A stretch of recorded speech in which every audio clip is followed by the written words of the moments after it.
to be looking at spring reads because it is officially spring, and I just kept thinking about the fact that, like, when I think of spring, I think of like light romance and happy literature and just the transition of time. So I wanted to make some recommendations on spring reads while we're transitioning into spring and going through the changes of nature. So I have a list of books today. Most of them are quite light. I chose books that are either romance based, or they're very soft and poetic, or they just have that feeling of fresh life to them. So I'm just going to give you guys a few recommendations for spring, and I hope you enjoy the video. On Earth We Were Briefly Gorgeous is a poetic letter between mother and son about a son growing up in Vietnam. He is discussing kind of the pain of their situation and what his mother and himself had to go through. This is a very beautiful book. It is also very strangely written.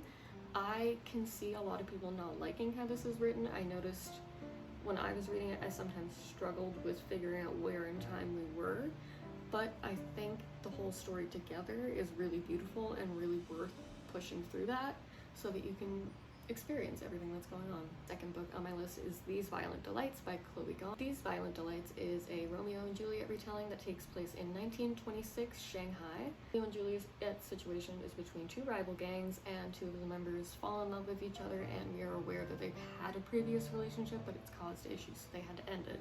These Violent Delights is a very dark book. I put it on this list because I feel like it suits the theme of spring. It feels like new beginnings, and that's what kind of made me think of it for a spring book. Is they've gone through this winter of losing their relationship, and now they have a chance to rekindle it and bring it back to life, which is pretty much what spring is all about. So I just really thought it kind of suited the theme, and I really loved this book. It was really, really good, so I highly recommend it. Stars in the Blackness Between Them by Joanda Petrus is a story about two young black women in a almost lyrical ballad as they navigate their new lives and try and deal with the fact that both of them have romantic feelings for women. 16-year-old Audrey is caught having a secret girlfriend and is sent to live in America. 16-year-old Mabel has just discovered why she's been feeling sick all summer, and the reason is she has terminal cancer. These two women, young women, find each other and sort of deal with the horribleness that's going on around them together and come together for this very, very beautiful and poetic story. This is a sad book.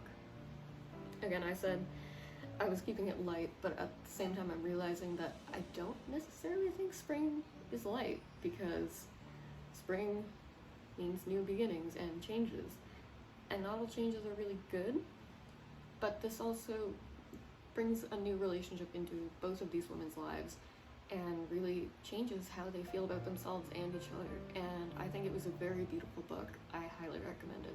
For my classical literature fans, and I mean classical as in ancient, I am suggesting Sir Gawain and the Green Knight. I have a really big soft spot for this story, actually. I read it in my first year of university, which was last year. I'm only a second year. But yeah, I actually really enjoyed this story. I think it was really interesting. This story, this poem, really has a lot to do with temptation and sin and the idea of religious relationships, and it explores a really beautiful world that I think is really worth it. If you're into fantasy stories and you're into kind of very morality-based stories, I highly recommend it. It is very good. It's a bit hard to read. You may be able to find some more modern day translated versions online. I am not sure, I haven't looked for them, but I do recommend this story. I think it's very beautiful and it feels like it suits the spring vibe. I couldn't really do this list without suggesting A Court of Thorn and Roses by Sarah J. Maas. Specifically this book in the series, where it takes place in the spring court, I think, so a lot of it actually has to do with the spring. And the imagery in this book is very beautiful. There's a lot of flowers and gardens and like forests. It's very pretty to read. And it's a very magical romance. And even though I don't necessarily like this pairing, I do suggest this book if you're looking for some like summer romance with adventure and fantasy and a little bit of Sarah J. Maas action going on. So if you're a fan of her books and you haven't read A Court of Thorns and Roses, I do suggest it. I cannot say this is the best book in the series, but it does really fit the spring vibe. The Love Hypothesis by Ali Hazelwood is a romance between one is a PhD candidate and the other is a young professor. They meet and sort of have this on-off relationship where they're trying to decide if they actually want to be together, if they want to continue with the fake relationship that they're embodying.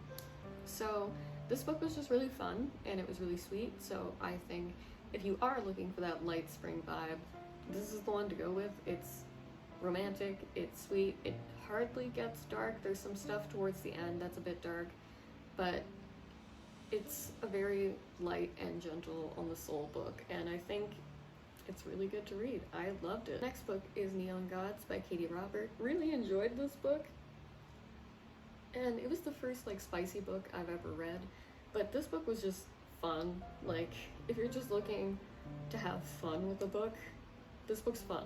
Like, it's just fun. It's the first book in the Dark Olympus series, and I think there are now 3 books, or the 3rd book is coming out in June, because I'm pretty sure that's Wicked Hearts? I don't know. I have it on my reading list because I did really enjoy this book, and I think that if you're just looking for a fun book that's kind of like very spicy, I highly recommend this one. And the last book is a book I never hear anyone talk about, and I think I will be making a full video about this series, but I am recommending The Naming by Alison Croghan. This is part of the Books of Pelennor series, and the Books of Pelennor series, so good. It's so good, and I never hear anyone talk about it. It is a fantasy series about 2 bards, I'm pretty sure. It's been a couple years since I've read it. It's a fantasy series about 2 bards going up against a greater evil. It has a lot of very beautiful imagery, a lot of very pretty forest descriptions and garden descriptions. I think it is a very beautiful book, and I highly recommend it. I would suggest reading the entire series, honestly, but for the spring vibe, I do specifically recommend the first book. This book is quite sad at times, but I do find the imagery and the characters to make everything about that worth it. So another short video this week. I'm planning some longer ones. I have a video in the making that is probably going to take me all year that I find very funny, so I'm hoping you guys will enjoy that one because I'm putting myself through hell to make that video. But anyways, I hope you enjoyed this video, and I hope to see you again soon. If you like these videos, it'd be really cool if you subscribed or liked this video, and I hope you have a nice day. Bye.